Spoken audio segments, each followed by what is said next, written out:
जय श्री कृष्णा, राधे राधे। आप सभी भक्तों का आपके अपने YouTube चैनल श्री कृष्ण दीवानी में हार्दिक स्वागत है।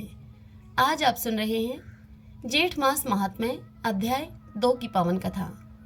सर्वप्रथम भगवान का स्मरण करते हुए आप सभी बोलिए मेरे साथ। ओम नमो भगवते वासुदेवाय, ओम त्रिविक्रमाय नमो नमः। स्कंद जी ऋषियों से कहने लगे कि हे ऋषियों, ज्येष्ठ मास में देवताओं की संतुष्टि के निमित्त प्रतिदिन ब्राह्मणों को दही और चावल का दान देना चाहिए। चावल और दही के दान की महिमा कहने में शिवजी भी असमर्थ हैं। लोक के हितार्थ मैं आपसे कुछ कहता हूँ। हे विप्र, अलकापुरी में गौतम नाम का एक ब्राह्मण रहा करता था। वह ब्राह्मण धर्म शास्त्रों और पुराणों का ज्ञाता, परंतु द्रव्यहीन और महादुखी था। उस ब्राह्मण ने अपने कुटुंब के पालन पोषण के लिए समस्त कर्मों को किया और शुभ तथा अशुभ फलों को जानता हुआ भी वह ब्राह्मण हर प्रकार के दान को ले लिया करता था। फिर चोरों का साथी बनकर वह ब्राह्मण चोरी करके भी जीविका करता रहा, किंतु ऐसा करने पर भी उसे कुछ धन प्राप्त नहीं हुआ। तो फिर वह ब्राह्मण दूसरे देश को चला गया। वहां पर इस प्रकार शमशान में रहकर बलि खाने वालों के साथ में रहकर त्याग बलि भोजन करने लगा वह, और शक्तिहीन वृद्ध अवस्था से जीर्ण तथा शिणायु हो गया। भोजन करने पर उच्चिष्ट पात्रों को तथा समस्त बलिदान देकर उसके अन्न को कौओं तथा दूसरे पक्षियों को देकर स्वेच्छा से उस ब्राह्मण ने स्वयं भी भोजन किया। इस प्रकार ज्येष्ठ मास में उसने बलिदान किया, किंतु यह सब उसने जानकर नहीं किया। जब इस पुण्य कर्म के पश्चात कुछ दिनों में उसकी मृत्यु हो गई, तब यमदूतों ने आकर उसको पाश में बांध लिया, और ऐसा करके यमदूत अब उसे यमलोक में लेकर जाने लगे। तब वह ब्राह्मण रोने लगा। उस ब्राह्मण के रोने पर यमदूत उसको मुद्गरों से मारने लगे, परंतु इसी बीच में विष्णु भगवान के दूत वहां पर आ गए। विमान पर सवार उन विष्णु दूतों ने यमदूतों को अलग हटा दिया और दिव्य देहधारी उस ब्राह्मण को विमान पर बैठाकर वे स्वर्गलोक में ले गए। यमदूत उस ब्राह्मण का सब वृतांत कहने के लिए यमराज के पास गए और यमराज से जाकर कहने लगे कि हे प्रभु, जब हम उस ब्राह्मण को लेने के लिए उसके समीप गए, तब वहां पर भगवान विष्णु के दूतों ने आकर हमको खूब मारा, क्योंकि वे लोग स्वामी से युक्त हैं और हम नाथहीन हैं। दूतों के यमराज को इस प्रकार ऐसा कहा जाने पर यमराज अत्यंत ही क्षुब्ध हो गए और शीघ्र ही भैंसे पर सवार होकर दंडधारी यमराज ने क्षण मात्र में ही वहां स्वर्ग में पहुंचकर विष्णुदूतों को प्रताड़ित किया। वे सभी विष्णुदूत विमान छोड़कर भाग गए। तदंतर विष्णु गणों ने इंद्रादिक सभी देवताओं को साथ में लेकर यमराज से युद्ध किया। तब देवता लोग यमदंड से अत्यंत पीटे जाने पर दशों दिशाओं में भाग गए। उस समय भगवान विष्णु ने यमराज से क्रुद्ध होकर चक्र से यमराज का वध कर दिया। फिर देवताओं ने ब्रह्मा जी को आगे करके भगवान विष्णु की स्तुति की। तब स्तुति से प्रसन्न होकर भगवान विष्णु ने यमराज को जीवित कर दिया। यमराज ने भी उस समय भगवान विष्णु को प्रणाम करके उनसे कहा कि हे भगवान, मेरे अपराध को आप क्षमा करें। उसके पश्चात ब्रह्मा आदि सभी देवता अपने अपने स्थान को चले गए। तब अज्ञानवश उस ब्राह्मण ने दही और चावल का जो दान किया था, भगवान ने उसके उस दान का प्रभाव का वर्णन किया है। यह अज्ञातवश ज्येष्ठ मास में दही और चावल के दान का ही फल है। यदि जानकर श्रद्धा से यह दान किया जाए तो उसका तो कहना ही क्या है। अतः प्रत्येक उपाय से ज्येष्ठ मास में द्विज जातियों को प्रतिदिन दही और चावल का दान करना चाहिए तथा प्रतिदिन ब्राह्मणों के चरण धोकर सुगंधित चंदन से उनका पूजन करना चाहिए और सुगंधित पुष्पमाला विविध प्रकार के पान की अर्थात आम का पन्ना, लस्सी और शरबत आदि से उन ब्राह्मणों का सत्कार करना चाहिए और स्वयं सुगंध युक्त होकर पंखे से हवा करें। स्कंद जी कहते हैं कि हे ब्राह्मणों, इस प्रकार जो ज्येष्ठ मास में स्नान, दान और पूजन आदि करते हैं, वे लोग परम गति को पाते हैं। इति श्री ज्येष्ठ मास महात्म्य ब्राह्मण मोक्ष प्रधान वर्णनम द्वितीय अध्याय संपूर्ण। हरि ओम तत्सत। ओम नमो भगवते वासुदेवाय, ओम त्रिविक्रमाय नमो नमः। आइए भगतजनों, अब हम श्री अयोध्या महात्म्य का वर्णन सुनेंगे। नारायणं नमस्कृत्यं नरं च एव नरोत्तमं देवीं सरस्वतीं व्यासं ततो जयमुदीरयेत्। महाक्षेत्र कुरुक्षेत्र में जब महात्मा राजा श्री रामचंद्र जी का 12 वर्षों में पूरा होने वाला यज्ञ चल रहा था, उस समय उस यज्ञ में निमंत्रित होकर शुद्ध अंतःकरण वाले सभी मुनि वहां पर पधारे थे, जो कि वेदों और वेदांगों के पारगामी विद्वान थे। वे वहां स्नान करके न्याय पूर्वक जप आदि कर्म करके वेद वेदांगों के पारंगत पंडित भारद्वाज मुनि को आगे करके कर्मशः विचित्र विचित्र आसनों पर जा बैठे। उस समय व्यास जी के शिष्य रोमहर्षण सूत जी से भारद्वाज आदि मुनिवरों ने पूछा। मुनिवरों ने सूत जी से कहा कि हे महाभाग, इस समय हम महापुरी अयोध्या का गुणों से उज्जवल एवं रहस्य युक्त सनातन महात्मा आपसे सुनना चाहते हैं। विष्णु प्रिया अयोध्या कैसी है, उसमें कैसे स्थान है, कौन कौन से तीर्थ हैं और उसके सेवन से कैसा फल प्राप्त होता है। मुनिवरों की यह बात सुनकर सूत जी उनसे बोले कि हे तपोधनों, मैं भगवान व्यास को प्रणाम करके आपके आगे महापुरी अयोध्या के रहस्य युक्त महात्मा का यथावत वर्णन करता हूँ।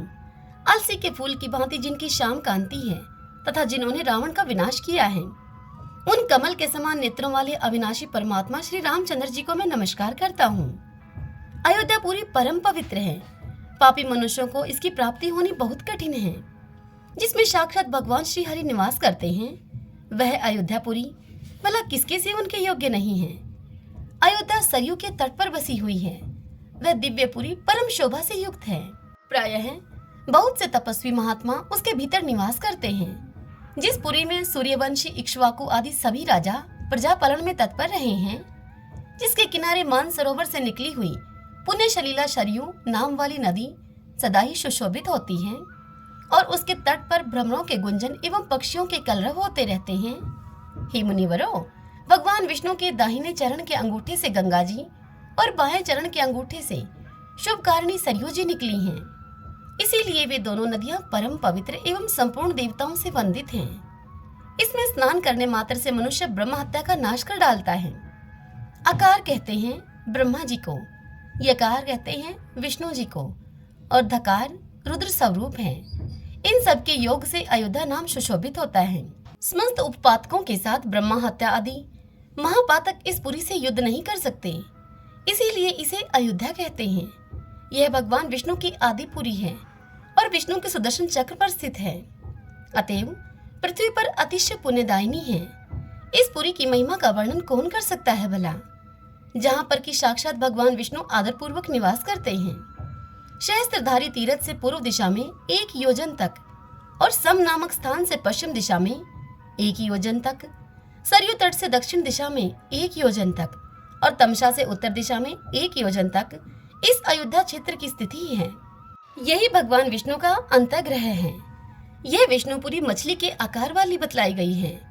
पश्चिम दिशा में गौ प्रतार तीर्थ से लेकर 80 तीर्थ पर्यंत इसका मस्तक है। पूर्व दिशा में इसका पुच्छ भाग है और दक्षिण एवं उत्तर दिशा में इसका मध्यम भाग है। प्राचीन काल में विष्णु शर्मा नाम से विख्यात एक श्रेष्ठ ब्राह्मण थे। वे वेद वेदांग के तत्वज्ञ और धर्म कर्म में तत्पर रहने वाले थे। विष्णु शर्मा निरंतर भगवान विष्णु के भजन में संलग्न रहा करते थे। एक दिन की बात है, वे विष्णु शर्मा तीर्थ यात्रा के प्रसंग से अयोध्यापुरी में गए। वहां उन्होंने शाक मूल और फल खाकर तपस्या प्रारंभ की। सवेरे स्नान करके विधि पूर्वक भगवान विष्णु की पूजा करते हुए और इंद्रिय समुदाय को वश में करके विशुद्ध चित्त से भगवान विष्णु में अपने मन को लगाकर प्राणायाम करते हुए ओमकार का जप करते एवं हृदय में विकसित कमल का चिंतन करके उस कमल के ऊपर पीतांबरधारी शंख चक्र गदाधर भगवान विष्णु का ध्यान एवं पुष्प आदि से मानसिक पूजन किया करते थे। ब्रह्मा रूप श्री हरि का ध्यान और 12 अक्षर मंत्र का जप करते हुए वे ब्राह्मण विष्णु शर्मा अब वायु पीकर रहने लगे। इस प्रकार उस ब्राह्मण विष्णु शर्मा के 3 वर्ष बीत गए। तदंतर विप्रवर विष्णु शर्मा ने ध्यान पूर्वक भगवान विष्णु का इस प्रकार से सत्वन किया। सत्वन करते हुए विष्णु शर्मा ने कहा, हे भगवान, हे विष्णु, आप प्रसन्न होइए। हे पुरुषोत्तम, आप प्रसन्न होइए। हे देव देवेश्वर, आप प्रसन्न होइए। हे कमलनयन, प्रसन्न होइए। हे कृष्ण, आपकी जय हो। हे अचिंत्य परमेश्वर, आपकी जय हो। हे विष्णु, आपकी जय हो। अवयव, आपकी जय हो। नाथ, हे यज्ञपते, आपकी जय हो। हे विष्णु, आप सबके पालक और सर्वत्र व्यापक हैं, आपकी जय हो। हे पापहारी अनंत, आपकी जय हो। जन्म रूपी ज्वर का निवारण करने वाले हे प्रभु, आपकी जय हो। जिनकी नाभि से कमल प्रकट हुआ है तथा जो कमल की माला को धारण करते हैं, ऐसे आप श्री हरि को नमस्कार है, नमस्कार है। हे सर्वेश, आपको नमस्कार है। कैटब का संहार करने वाले हे भूतेश्वर, आपको नमस्कार है। जगत के मूल कारण हे जगदीश्वर, आप तीनों लोकों के रक्षक हैं, आपको नमस्कार है। आप देवताओं के भी अधिदेवता हैं, आपको नमस्कार है। आप जल में शयन करने वाले नारायण हैं, आपको नमस्कार है। सबको अपनी ओर आकृष्ट करने वाले सच्चिदानंद में श्री कृष्ण को नमस्कार है।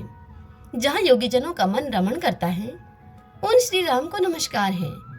चक्र सुदर्शनधारी श्री हरि को नमस्कार है।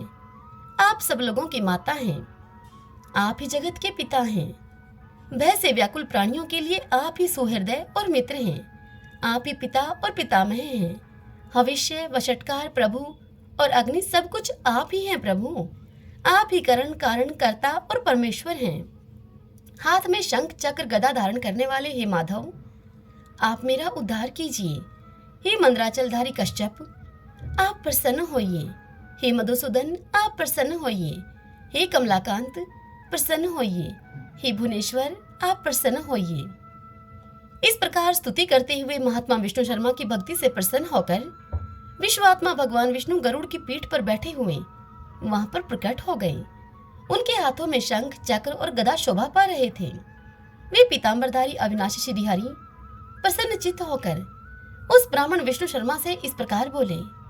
भगवान श्री हरि ने कहा, हे वत्स, मैं तुम्हारी बड़ी भारी तपस्या से इस समय संतुष्ट हूँ। इस स्तोत्र से तुम्हारा पाप नष्ट हो गया है। हे विप्रवर, कोई वर मांगो। तब विष्णु शर्मा ने कहा कि हे देवेश, इस समय आपके दर्शन से मैं कृतार्थ हो गया हूँ। हे जगदीश्वर, मुझे एकमात्र अपनी अविचल भक्ति प्रदान कीजिए। विष्णु शर्मा की यह बात सुनकर श्री भगवान ने उनसे कहा, विष्णु शर्मा, तुम्हें मोक्ष देने वाली मेरी अविचल वैष्णवी भक्ति प्राप्त हो और यहीं पर मुक्तिदायिनी गंगा भी प्रकट होकर अविचल रूप से रहे। यूं कहकर देव देवेश्वर श्री विष्णु ने चक्र से उस स्थल को खोदकर पाताल मंडल से गंगा जी का जल प्रकट किया। तभी से वह स्थान चक्र तीर्थ के नाम से विख्यात हुआ। वह त्रिभुवन प्रसिद्ध तीर्थ समस्त पाप राशि का नाश करने वाला है। वहां स्नान और दान करने से मनुष्य विष्णु लोक में जाता है। तदंतर भगवान विष्णु ने विष्णु शर्मा से पुनः कहा, हे विप्रवर, यहाँ भक्तों को मुक्ति देने वाली मेरी मूर्ति विष्णु हरि के नाम से प्रसिद्ध होकर रहे। भगवान की यह बात सुनकर बुद्धिमान ब्राह्मणों ने भगवान विष्णु की उस मूर्ति को स्थापित किया। तभी से शंख, चक्र, गदा और पीतांबर धारण करने वाले चतुर्भुज भगवान विष्णु वहां पर विष्णु श्री हरि के नाम से स्थित हुए। कार्तिक शुक्ल पक्ष की दशमी से लेकर पूर्णमासी तक वहां की वार्षिक यात्रा होती है। चक्र तीर्थ में स्नान करके मनुष्य सभी पापों से मुक्त हो जाता है। जो वहां पर पितरों के उद्देश्य से पिंडदान करेगा, उसके पितर तृप्त होकर भगवान विष्णु के लोक में जाएंगे। समस्त सद्गुणों के सागर देह मूर्ति सच्चिदानंदमय श्री हरि इस प्रकार लोगों को मुक्ति प्रदान करने के लिए उत्तम स्वरूप धारण करके वहां पर स्थित हुए। जो वहां चक्र तीर्थ में स्नान करके अधिक भक्ति भाव से भगवान विष्णु हरि की पूजा करता है, वह पुण्य आत्मा मनुष्य बैकुंठ धाम में निवास करता है। श्रीमन नारायण नारायण हरि हरि, भजमन नारायण नारायण हरि हरि। सूत जी कहते हैं, हे मुनिवरों, प्राचीन काल में जगत सृष्टा ब्रह्मा जी ने भगवान विष्णु को अयोध्यापुरी में निवास करते हुए देखकर स्वयं भी वहां रहने का निश्चय किया। उन्होंने वहां की यात्रा की और अपने नाम से एक विशाल कुंड बनाया, जो कि अनेक देवताओं से संयुक्त तथा अगाध जलराशि की लोल लहरों से सुशोभित था। कुमुद, उत्पल, कल्हार और पुंडरीक से आच्छादित वहां वह कुंड सब पापों का नाश करने वाला है। उस समय ब्रह्मा जी ने कुंड के विषय में इस प्रकार से कहा। ब्रह्मा जी ने कहा कि इसमें विधि पूर्वक स्नान करने से पापी जीव भी विमान पर बैठकर सुंदर दिव्य वस्त्रों से सुशोभित होकर प्रलय काल पर्यंत ब्रह्मालोक में निवास करेंगे। यहाँ यथाशक्ति दान और होम करने से मनुष्य तुलादान और अश्वमेध यज्ञ का पुण्य प्राप्त कर लेंगे। इस तीर्थ में विधि पूर्वक किया हुआ स्नान, दान और जप आदि कर्म संपूर्ण यज्ञों के समान महापातकों का नाश करने वाला होगा। यह कुंड ब्रह्मा कुंड के नाम से प्रसिद्ध होगा और इस कुंड के समीप मैं सदा निवास करूंगा। यूं कहकर देवदेव लोक पितामह ब्रह्मा जी उस तीर्थ को देखकर देवताओं के साथ अंतर्ध्यान हो गए। तभी से वह कुंड इस पृथ्वी पर विशेष विख्यात है। ब्रह्मा जी का वह महाकुंड चक्र तीर्थ से पूर्व दिशा में स्थित है। ब्रह्मा कुंड से पूर्व उत्तर दिशा में 700 धनुष की दूरी पर सरयू जी के जल में ऋण मोचन नामक तीर्थ विद्यमान है। वहां पूर्व काल में तीर्थ यात्रा के प्रसंग से आए हुए मुनिवर लोमश ने विधि पूर्वक स्नान किया था।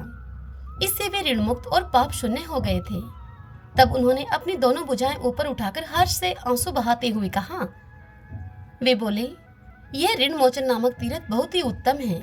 मनुष्य पर इहलोक और परलोक के जो 3 प्रकार के ऋण हैं, वे सब इस तीर्थ में स्नान करने मात्र से क्षण भर में ही नष्ट हो जाते हैं। इसीलिए यह फल की इच्छा रखने वाले पुरुषों को श्रद्धा पूर्वक विधि के साथ यथाशक्ति स्नान और दान करना चाहिए।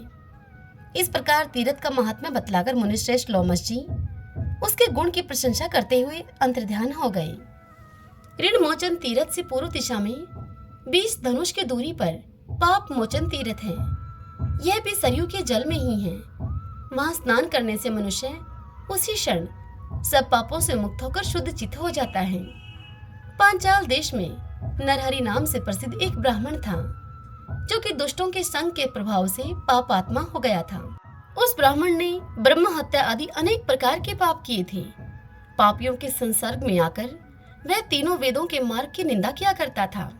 वह किसी समय साधुओं के साथ तीर्थ यात्रा के प्रसंग से अयोध्या जी में आया। उस महापातकी ब्राह्मण ने साधु संग से पाप मोचन तीर्थ में स्नान किया। फिर तो उसी क्षण उसकी सारी पाप राशि नष्ट हो गई और वह ब्राह्मण निष्पाप होकर दिव्य विमान पर बैठकर विष्णु धाम में चला गया। मनुष्यों को सब पाप की शुद्धि के लिए वहां मार्ग कृष्ण चतुर्दशी को विशेष रूप से स्नान और दान करना चाहिए। अन्य समय में भी स्नान करने पर सब पापों का क्षय हो जाता है। पाप मोचन तीर्थ से पूर्व दिशा में 100 धनुष की दूरी पर सहस्त्रधारा नामक उत्तम तीर्थ है, जो कि सब पापों का नाश करने वाला है। उसी तीर्थ में शत्रु वीरों का नाश करने वाले वीरवर लक्ष्मण जी श्री रामचंद्र जी की आज्ञा से योग शक्ति के द्वारा प्राण त्याग कर अपने शेष नामक स्वरूप को प्राप्त हुए थे। एक धनुष का प्रमाण 3.5 हाथ माना गया है और 4 हाथ का एक दंड बताया गया है। बहुत पहले की बात है। रघुकुल नायक श्री रामचंद्र जी देवताओं का कार्य पूरा करके काल के साथ बैठकर एकांत में मंत्रणा कर रहे थे। उस समय उन्होंने यह प्रतिज्ञा की थी कि परस्पर मंत्रणा करते समय हम दोनों को जो कोई समीप आकर देखेगा वह शीघ्र ही मेरे द्वारा त्याग दिया जाएगा। श्री रामचंद्र जी ने ऐसा निश्चय करके जब वे मंत्रणा करने लगे, तब लक्ष्मण जी राजद्वार पर खड़े होकर पहरा देने लगे। उसी समय तेजोनिधि तपोराशि दुर्वासा जी वहां पर आ पहुंचे और भूख से व्याकुल होकर लक्ष्मण जी से प्रेम पूर्वक वे बोले कि हे सुमित्रा नंदन, तुम शीघ्र जाओ और श्री रामचंद्र जी के आगे मेरे आगमन की सूचना दो। मैं कार्यवश उनसे मिलने के लिए आया हूँ। तुम्हें मेरी यह बात टालनी नहीं चाहिए।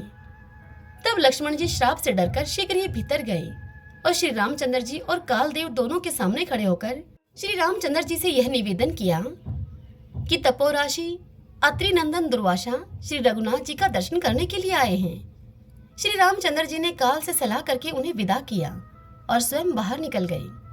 बाहर आने पर उन्होंने मुनि को देखा और प्रणाम करके उन्हें आदर पूर्वक भोजन कराया। उसके बाद उन्हें सम्मान पूर्वक विदा किया और सत्यभंग होने के भय से श्री रघुवीर ने लक्ष्मण को त्याग दिया। लक्ष्मण जी अपने बड़े भाई की आज्ञा को सफल बनाने के लिए सरयू के तट पर आए और स्नान करके ध्यान का आश्रय लेकर सच्चिदानंद में परमेश्वर में अपने शांत मन को शीघ्र ही लगाकर अविचल भाव से वे बैठ गए। तदंतर सहस्त्र फणों से सुशोभित शेषनाग पृथ्वी को सहस्त्र छिदों में भेदन करके वहां प्रकट हुए।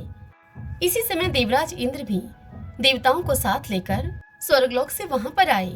शेषनाग के फणों की सहस्त्र मणियों से वहां की पृथ्वी दग्ध हो गई थी। इसलिए सरयू तटवर्ती यह शुभकारक महातीर्थ सहस्त्रधारा के नाम से विख्यात हुआ। इस क्षेत्र का प्रमाण 25 धनुष है। इस तीर्थ में मनुष्य श्रद्धा पूर्वक स्नान, दान और श्राद्ध करने से सभी पापों से शुद्ध होकर भगवान विष्णु के लोक में जाता है। इसमें स्नान करके अविनाशी भगवान शेष की विधि पूर्वक पूजा करने वाला मनुष्य वैकुंठ धाम को प्राप्त होता है। अतः इस तीर्थ में विधिवत स्नान करना चाहिए। श्रावण के शुक्ल पक्ष में जो पंचमी तिथि होती है, उस तिथि में यह नागों के उद्देश्य से यत्न पूर्वक उत्सव करना चाहिए। उस उत्सव में पहले शेषनाग का पूजन करना उचित है। नाग पूजा से पहले ब्राह्मणों को भक्ति पूर्वक संतुष्ट किया जाए तो सभी सर्व प्रसन्न होते हैं और प्रसन्न होने पर वे मनुष्यों को कभी पीड़ा नहीं देते हैं। जो वैशाख मास में एकाग्रचित होकर यहाँ स्नान करते हैं, उनकी पुनरावृत्ति नहीं होती। इसलिए मनुष्यों को इस तीर्थ में यत्न पूर्वक वैशाख मास का स्नान, दान, श्री हरि का पूजन और ब्राह्मणों का सत्कार करना चाहिए। जो बुद्धिमान मनुष्य इस तीर्थ में अपनी शक्ति के अनुसार विधि पूर्वक स्नान, दान आदि करते हैं, वह शुद्ध चित होकर इस लोक में प्रचुर सुखों का उपभोग करते हैं और भक्ति भाव के प्रभाव से अंत में शेषशाही भगवान विष्णु का सायुज्य प्राप्त कर लेते हैं। हरि ओम तत्सत। ओम नमो भगवते वासुदेवाय। जय सिया राम, जय जय श्री राम। आइए भक्तजनों, अब संकीर्तन करते हुए इस कथा का समापन करते हैं। श्री कृष्ण गोविंद हरे मुरारी, हे नाथ नारायण वासुदेव। श्री कृष्ण गोविंद हरे मुरारी, हे नाथ नारायण वासुदेव। श्री कृष्ण गोविंद हरे मुरारी, हे नाथ नारायण वासुदेव। श्री कृष्ण गोविंद हरे मुरारी, हे नाथ नारायण वासुदेव। श्री कृष्ण गोविंद हरे मुरारी, हे नाथ नारायण वासुदेव। आशा करती हूँ आज की यह कथा आप सभी को पसंद आई होगी। यदि ऐसा हो तो वीडियो को आप लाइक करें और कमेंट बॉक्स में ओम नमो भगवते वासुदेवाय लिखें। और यदि आप मुझे पहली बार सुन रहे हैं तो हमारे चैनल श्री कृष्ण दीवानी को आप सब्सक्राइब कर लीजिएगा। बेल आइकन के बटन को भी हिट कर लीजिएगा ताकि हमारे आने वाले सभी नए वीडियोस की जानकारी सबसे पहले आप तक पहुंच सके। हरे कृष्णा।